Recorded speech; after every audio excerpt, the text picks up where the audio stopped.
Hello friends, welcome back to my YouTube channel techno Guruji. आज हम आपको मुनि विस्कोसिटी के बारे में बताएंगे। मुनि विस्कोसिटी क्या होती है, क्या उसका प्रिंसिपल होता है, कैसे वो वर्क करता है और क्यों हम इसके ऊपर कंपाउंड को चेक करते हैं और इसका फॉर्मूला क्या होता है। और अगर आप हमारे चैनल पे नए हो तो चैनल को लाइक एंड सब्सक्राइब करिए। मुनि विस्कोसिटी, आप ये देखिए, जो हमारे राइट हैंड साइड पे जो ऊपर मशीन दिखाई दे रही है वो है हमारी मुनि विस्कोसिटी मशीन।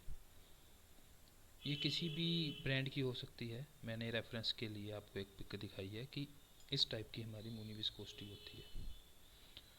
और ये जो है ये हमारा ये डाई है। डाई के अंदर हमारा रोटर लगा होता है, ठीक है। और ये जो डाई के साथ में रोटर है, रोटर को रिमूवेबल है, इसको हम रिमूव कर सकते हैं। और फिर इसके एक लेयर कंपाउंड के नीचे एक लेयर कंपाउंड के ऊपर हम करके फिर इसको इसके साथ ऊपर पोली लगा के प्रेस कर देते हैं दोनों डाइयों को बीच में। तो ये एक इसका बेसिक चीज़ मैं बता रहा हूँ कि मशीन के अंदर क्या पार्ट होता है, क्या पर्पस, क्या फंक्शन होता है उसको, ठीक है। चलो अब हम स्टार्ट करते हैं कि मुनि विस्कोसिटी जो है उसका ऑब्जेक्टिव क्या है। बेसिकली इसका जो बात करें ऑब्जेक्टिव का क्या होता है, ये हमें सिर्फ जो रबड़ का फ्लो होता है, रबड़ का जो बिहेवियर होता है, फ्लो का बिहेवियर होता है, ये हमें वो बताता है कि रबड़ का जो बिहेवियर है वो कैसा है। एक कांस्टेंट टेम्परेचर के ऊपर अगर हम 100 डिग्री सेल्सियस टेम्परेचर के ऊपर चेक करते हैं तो हमारा दोनों जो डाई है, एक डाई नीचे है एक डाई ऊपर है, ये फिक्स रहती है। डाई ऊपर वाली डाई मूवेबल होती है, जब हम प्रेस करते हैं तो ये डाई नीचे आ जाती है। तो दोनों डाइयों का temperature it should be same. आप कितने पे भी कर रहे हो, 100 पे कर रहे हो, उससे ऊपर कर रहे हो, उससे भी ऊपर कर रहे हो, तो वो आपको सेम ही रखना है दोनों डाइयों का, ठीक है। तो इससे हमें क्या पड़ता है, कांस्टेंट टेम्परेचर के ऊपर हम रबड़ का फ्लो का बिहेवियर जानते हैं कि उसका फ्लो का बिहेवियर क्या है। क्यों करते हैं ऐसा? करने से हमें क्या होता है, एक पता चल जाता है जो हमारा कंपाउंड है वो विस्कस है या नहीं, कितने टेम्परेचर पे वो फ्लो करेगा, नहीं करेगा, टेम्परेचर की ज़्यादा रिक्वायरमेंट है। तो आगे जो हमारे कस्टमर प्रोसेस रहते हैं, extrusion, moulding and other formation process जो भी हैं, बीड, स्टील इलास्टिक मशीन, तो उसके लिए हमें एक पता चल जाता है कि इसका रबड़ का फ्लो बिहेवियर कैसा रहता है। तो ये था एक ऑब्जेक्टिव। अब मुनि विस्कोसिटी की, ये जो इसका हमारे पास डाई होती है, ये दोनों डाई जो मैंने आपको डायग्राम में दिखाई हुई है, इसमें रोटर है। तो ये क्या, इसका फंक्शन क्या रहता है? Mooney viscosity is the torque required to rotate a disc in a cylindrical cavity filled with rubber at specific temperature. It indicates the stiffness और flow resistance of a rubber compound under shear. वही same चीज़ है जो मैंने आपको पहले बताई है। इसमें क्या होता है, कैविटी होती है, ये रोटर लगा होता है, तो रोटर कैविटी के अंदर फिक्स होता है। दोनों ऊपर और नीचे हमारे कंपाउंड का सैंपल लगता है, फिर इसको कैविटी में फिक्स करके और हम इसको प्रेस कर देते हैं कांस्टेंट टेम्परेचर के ऊपर। तो वो सेम चीज़ है। The second is the measurable unit is MU, मुनि विस्कोसिटी। ओके, अब हम स्टार्ट करते हैं टेस्ट प्रोसीजर क्या होता है। टेस्ट प्रोसीजर वो सेम है जो मैंने आपको बताया है, बस उसमें थोड़ा सा चेंज पॉइंट ये रहते हैं, जो टेक्निकल चीज़ें हम इसमें ऐड कर देते हैं। द फर्स्ट क्या होता है कि हमें कंपाउंड का सैंपल लेना है जो कि क्योर हो रबड़ चाहे अनक्योर हो। मींस आपके पास फाइनल कंपाउंड है जिसमें आप एक्सीलेटर ऐड कर दिए हो तो वो भी चल जाएगा, नो इशू। अगर आपके पास मास्टर कंपाउंड है, आपने उसमें एक्सीलेटर नहीं डाले हैं, तो वो हमारा मास्टर कंपाउंड हो जाता है, जिसमें तो आप उसको भी चेक कर सकते हो। ऐसा कुछ नहीं है कि आपको क्योर लेना है या मास्टर लेना है या फाइनल लेना है, ऐसा कुछ नहीं। आप दोनों को चेक कर सकते हो वन बाय वन। ये नहीं कि एक नीचे लेयर फाइनल की लगा दी ऊपर मास्टर की लगा दी, नहीं। दोनों कंपाउंड के सैंपल जो रखोगे आप वो सेम होने चाहिए, मास्टर तो मास्टर, फाइनल तो फाइनल। ऐसी बात नहीं है, आप इसके ऊपर रो रबड़ के भी मुनी चेक कर सकते हो। तो हम क्या करते हैं, उसके रबड़ के जो पीस होते हैं उसको हम लेके उसको काट लेते हैं और हीटेड चैम्बर में लगा देते हैं मुनी विस्कोसिटी में, जो मैंने आपको पिछली स्लाइड में बताया है। फिर क्या होता है, फिर आप जो चैम्बर है हमारा, चैम्बर में हम यहाँ बात कर रहे हैं जो हमारी डाइज ऊपर और नीचे की डाई दी हुई है, तो उसका टेम्परेचर 100 आप रखो। कई कंपनियां 121 रिकमेंड करती है, कई 135 रिकमेंड करती है, as per the requirement, as per the testing procedure. तो नॉर्मली टायर इंडस्ट्री में और हम क्या करते हैं, 100 डिग्री सेल्सियस टेम्परेचर लेते हैं मटेरियल को, ठीक है।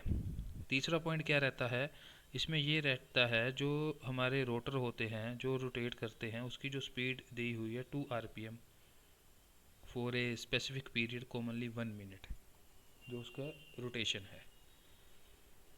और थर्ड वही सेम दिया हुआ है, the initial period the resistance of the rotor movement which consider to be compound viscosity measured by the record of MU, Mooney viscosity. तो अब हम बात करते हैं what is the Mooney viscosity means.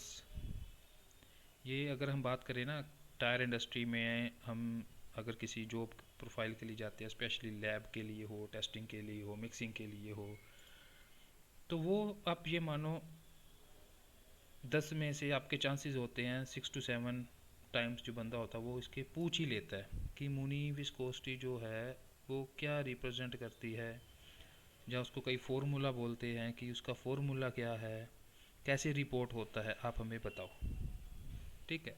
तो उस केस में हमने क्या करना है, अगर कोई भी ऐसा क्वेश्चन आए फार्मूले के रिलेटेड, मुनी विस्कोसिटी रिपोर्टेड के रिलेटेड, या क्या रिप्रेजेंट करता है, तो आपने उस केस में, ये मैं साथ में आपको इंटरव्यू का क्वेश्चन भी क्रैक करके दे रहा हूँ, तो आपने ये बताना है मुनी विस्कोसिटी जो है ml 1+4 at the rate 100 degree Celsius, ये होता है इसका फॉर्मूला।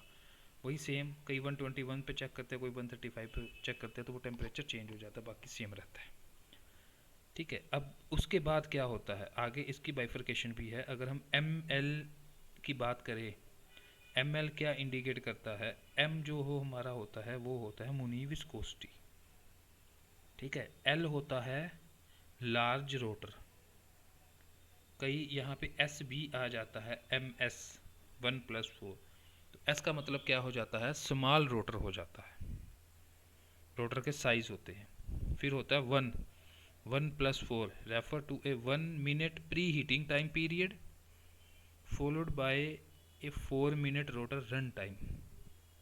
इट मीन्स जब हम सैंपल लगा के मशीन रेडी करके उसको स्टार्ट करते हैं, डाई नीचे आती है, तो सबसे पहले 1 मिनट के लिए जो हमारा सैंपल है 100 डिग्री सेल्सियस टेम्परेचर या 121 डिग्री सेल्सियस टेम्परेचर के ऊपर वो प्री हीट होता है, गर्म होता है।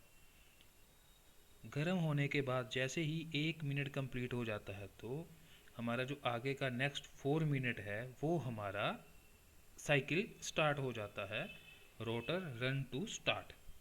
फर्स्ट मिनट में कुछ नहीं चलता, लास्ट के 4 मिनट में हमारा साइकिल स्टार्ट हो जाता है। उसमें क्या होता है, जब 1 मिनट हो जाता है तो हमारा ज़ीरो से, आप अज्यूम करो, ज़ीरो से लेके जितनी उसकी इनिशियल टॉर्क आई, 1 मिनट में उसने जितना गर्म किया, 1 मिनट और 1 सेकंड में जैसे ही उसका रन टाइम स्टार्ट हुआ, उसका जो टॉर्क जनरेट हुआ, तो टॉर्क ने जैसे ही रोटेशन दी 1 मिनट कंप्लीट होने पे, जितनी उसके कंपाउंड के अंदर उसकी स्टिफनेस है, तो वो वहीं से उसकी वैल्यू का स्ट्रेट ग्राफ बना देगी। जीरो से अगर 80 है तो 0 से 80 तक स्ट्रेट ग्राफ बन जाएगा। फिर वहाँ से धीरे धीरे धीरे धीरे कर्व फॉर्म में आके वो कांस्टेंट हो जाएगी कि 65, 60, 62, 70 जितनी उस कंपाउंड की स्टिफनेस बच जाएगी वो। तो ये इसके साथ इसका ग्राफ प्लॉट होता है। और नीचे का क्या है, 100 डिग्री सेल्सियस 121 सेल्सियस भी सेम टेम्परेचर होता है जो हम उसके ऊपर रखते हैं। ये एक मैंने इसका साइड व्यू दिया हुआ है, इसमें थोड़ा सा मैंने ब्रीफ किया हुआ है कि क्या होता है। ये लोड सेल होते हैं, ये सैंपल यहाँ पे लगाते हैं, ये लोअर प्लेट होती है, अपर प्लेट होती है, लोड सेल वगैरह वगैरह वो सब है, ठीक है। अब हम बात करें अगर मुनी विस्कोसिटी जो हमारी कम आ गई, ज़्यादा आ गई, तो उसके कौन कौन से फैक्टर हैं जो इसको अफेक्ट करते हैं। ठीक है, polymer structure, filler content, temperature, shear rate, plasticize and additives, ये हमारे कुछ हैं, और भी होते हैं। तो मेन मेन मतलब इसमें सारे ही आ जाएंगे, क्योंकि मिक्सिंग कोई छोटी नहीं है। अगर हम बात करें कि जी इस सभी एक ही बार में बता दो तो ऐसा पॉसिबल नहीं होता। धीरे धीरे वन बाय वन चीज़ें सीखनी पड़ती है, क्योंकि हर एक चीज़ आपस में इंटरलिंक होती है। यहाँ से अच्छे से नहीं सीखोगे इसका, जब मैं पहले भी मैं कह चुका हूँ कि अभी मैं सिर्फ बेसिक के बारे में बात कर रहा हूँ। आगे जब मैं और डीप में जाऊँगा फिर आप कहोगे कि जी इसमें ऐसा होता था, आपने ऐसा बताया था, वो आपस में इंटरलिंक होती है। ठीक है, polymer structure, the molecular wait, branches and composition affect viscosity. ठीक है, जो हमारे जितने भी हम पॉलीमर रबड़ वगैरह यूज़ करते हैं, तो सबकी मुनी विस्कोसिटी अलग अलग होती है। नेचुरल रबड़ की अलग होती है, उसका जो मोलिकुलर वेट, मोलिकुलर स्ट्रक्चर अलग है। SBR की अलग है, PBR की अलग है, उस हिसाब से वो वेरी करती है। Filler content like carbon black and silica increase viscosity. जब हम मिक्सिंग करते हैं, मैंने आपको पहले भी बताया था, मेरी वीडियो आप देखना, उसमें आपको मैंने बताया हुआ था। मैं ऊपर अपना लिंक भी ऐड कर दूंगा, तो आप लिंक पे जाके चेक कर लेना। उसमें जो मैस्टिकेशन के बारे में मैंने बताया हुआ है कि जब हम रबड़ के साथ कार्बन डालते हैं तो हमारी शेयर फोर्स जनरेट होती है, रैम जो है रैम प्रॉपर सेटल डाउन नहीं हो पाती, तो उस केस में हमारा क्या है, उसमें फिलर ऐड होता है, तो कार्बन के साथ रबड़ की विस्कोसिटी जो है वो बढ़ जाती है। वो भी एक रोल होता है, और डिपेंड करता है कौन सा कार्बन, कौन सी सिलिका आप यूज़ कर रहे हो, कौन सा ग्रेड है। Then temperature, high temperature typically low viscosity. अगर हमारा डम टेम्परेचर ज़्यादा है, फॉर एग्जांपल मैं मास्टर की बात कर रहा हूँ, अगर हमारा डम टेम्परेचर 150 है, एनी हाउ हमारा उसमें थर्मोकपल लगा होता है जो कि टेम्परेचर को डिटेक्ट करके हमारा डिस्प्ले के ऊपर टेम्परेचर बताता है। उसमें वेरिएशन आएगा, वायर ब्रेक होगी, ठीक है, सेंसर ने सेंस नहीं किया। जहाँ उसके आगे एक नोब होती है, नोब पे क्या होता है, कई बार रबड़ लास्ट बैच की रह जाती है, उस टाइम कुछ टाइम मिक्सर बंद हो गया तो वो रबड़ उस नॉब के ऊपर चिपक जाती है, तो वो सही टेम्परेचर नहीं देता, तो वो टेम्परेचर वेरिएशन आ सकता है। अगर हमारा टेम्परेचर मान लो 150 चाहिए, उसने अच्छे से एक्चुअल टेम्परेचर नहीं ले रहा, वो धीरे धीरे इंक्रीज़ हो रहा है, वो सेंस कर रहा है 130, एक्चुअल टेम्परेचर 150। जब एक्चुअल टेम्परेचर हमारा 170 आ गया, उसने सेंस किया 150, फिर उसने ड्रॉप ओपन कर दिया, कंपाउंड नीचे गिर गया, हाई टेम्परेचर पे क्या विस्कोसिटी कम हो जाएगी। Shear rate, Muni viscosity is a lower shear measurement, the behavior at higher shear rate at differ। इसमें क्या होता है, जो हमारी मुनी विस्कोसिटी होती है, ठीक है, उसमें जो हमारी शेयरिंग फोर्स लगती है, वो शेयरिंग फोर्स अगर हमारी लो शेयर मेजरमेंट होगी, इट मीन्स उसका जो बिहेवियर होगा वो हाई होगा as compare to the different पे, अलग पे। प्लास्टिसाइज जनरेटिव, ये हमारे क्या होता है, कुछ प्रोसेसिंग एड्स हम डालते हैं उसकी विस्कोसिटी को कंट्रोल करने के लिए, तो मतलब केमिकल एक तरह का होता है, तो वो चीज़ें डालते हैं इसकी विस्कोसिटी को कंट्रोल करने के लिए। अगर उसकी डोजेज ऊपर नीचे या कोई मिस हो गया तो उससे भी विस्कोसिटी का इम्पैक्ट आता है। अब हमारा क्या है, significance of the Mooney viscosity. Processability, high Mooney viscosity indicate a stiffer more viscous compound which may be harder to process. Same वही है, अगर हमारा, ये कहना क्या चाह रहे हैं, ये कहना चाह रहे हैं कि प्रोसेसेबिलिटी में क्या इम्पैक्ट आएगा अगर आपकी मुनी विस्कोसिटी हाई हो जाएगी, लो हो जाएगी, जो मैंने आपको पहले भी बताया है। अगर हमारी मुनी विस्कोसिटी हाई हो जाएगी एट सेम टेम्परेचर के ऊपर, जब हम उसको आगे कस्टमर प्रोसेस में चलाएंगे तो वो उसमें प्रॉब्लम आएगी। अगर लो हो जाएगी तब भी प्रॉब्लम आएगी। तो इसका बहुत बड़ा रोल होता है प्रोसेसेबिलिटी में, मुनी विस्कोसिटी में। तो इसीलिए हम इसका एक स्टैंडर्ड फिक्स करते हैं after trial, after total completion of the trial with proper measurement, कि हमें उस मशीन के ऊपर फाइनल प्रोडक्ट क्या चाहिए, वो हमारी किस मुनी विस्कोसिटी के ऊपर सही आ रहा है, तो हम उस हिसाब से उसको सेट करते हैं। Batch consistency, regular measurement of the Mooney viscosity helps in maintaining consistency across production batches. अगर हम मान लो डेली बेस के ऊपर बैचेस बना रहे हैं, मिक्सिंग में बैच बना रहे हैं, उसके हम विस्कोसिटी चेक कर रहे हैं, कंटिन्यू चेक कर रहे हैं। मान लो फॉर एग्जांपल 10 बैच बनाए, 10 बैच के हमने 3 या 4 बैच की विस्कोसिटी चेक कर ली, पहले 2 नंबर बैच की कर ली, फिर 5 की कर ली, फिर 7 या 8 की कर ली। तो ऐसे हम डेली बेस के ऊपर कर रहे हैं, तो हमारे पास एक डाटा कलेक्शन हो जाता है। डाटा कलेक्शन से क्या है, आप कुछ भी प्लॉट कर सकते हो, अपना CP के निकाल लो, ठीक है, अपर कंट्रोल लिमिट लगा के अपनी एक रेंज सेट कर लो, तो आपको एक डाटा मिल जाता है। वो डाटे के बिहाफ से आप एनालिसिस कर सकते हो कि हमारा ये सेंटर से जो रेंज है ये अप जा रही है, लोअर जा रही है। और उसमें क्या होता है, हम जैसे जैसे बैच की जो मिक्सिंग होती है, हम सैंपल लेते हैं, अमोनी विस्कोसिटी करते हैं, तो हमारा उसमें एक रेंज जो है वो बन जाती है और हमें उसको मेंटेन करने में उसकी मदद करती है। Molecular weight, a Mooney viscosity is related to the molecular weight of the polymer. High viscosity generate mean high molecular weight. ये क्या होता है, इसमें जो हमारी अमोनी विस्कोसिटी होती है, ये हमारे रबड़ और कार्बन के ऊपर सबसे ज़्यादा इम्पैक्ट होता है कि हमारी कौन सी रबड़ हम यूज़ कर रहे हैं, अमोनी हाई वाला यूज़ कर रहे हैं, लो वाला यूज़ कर रहे हैं, उसका स्ट्रक्चर क्या है, उसी हिसाब से हमारी जो मास्टर या फाइनल की जो हम मूनी चेक करते हैं, उसी रेंज में हमारे प्रोडक्ट की मूनी आती है। उसका मोलिकुलर वेट बढ़ जाएगा तो यहाँ विस्कोसिटी बढ़ जाएगी। फिर उसको कम करने के लिए हम उसमें टेम्परेचर इंक्रीज़ कर सकते हैं, एक्स्ट्रा रीमिल दे सकते हैं, कुछ प्रोसेसिंग एड्स डाल सकते हैं कि जिससे उसका जो है फ्लो बिहेवियर वो चेंज हो जाए। स्टोरेज स्टेबिलिटी, तो इसमें वही रहता है कि जो हमारा मॉनिटर करना है रबड़ कंपाउंड को, सिग्निफिकेंस होते हैं, तो कैसे उसको स्टोर करना है, कैसे रखना चाहिए, ये वो सेम चीज़ है। ये एक मैंने लास्ट में आप लोगों के लिए कुछ डिटेल्स डाली हुई है। जैसे हमारे पास अलग अलग रबड़ रहती है, नेचुरल रबड़, SBR 1502, 1712, PBR पॉलीब्यूटाडाइन रबड़। तो ये हमारी क्या है, मैंने रेंज डाली है कि किस कम रबड़ की क्या अमोनी विस्कोसिटी होती है, और साथ में उसके यूनिट MU हैं। फॉर एग्जांपल नेचुरल रबड़ है, इसकी मैंने रेंज डाल दी 30 to 80।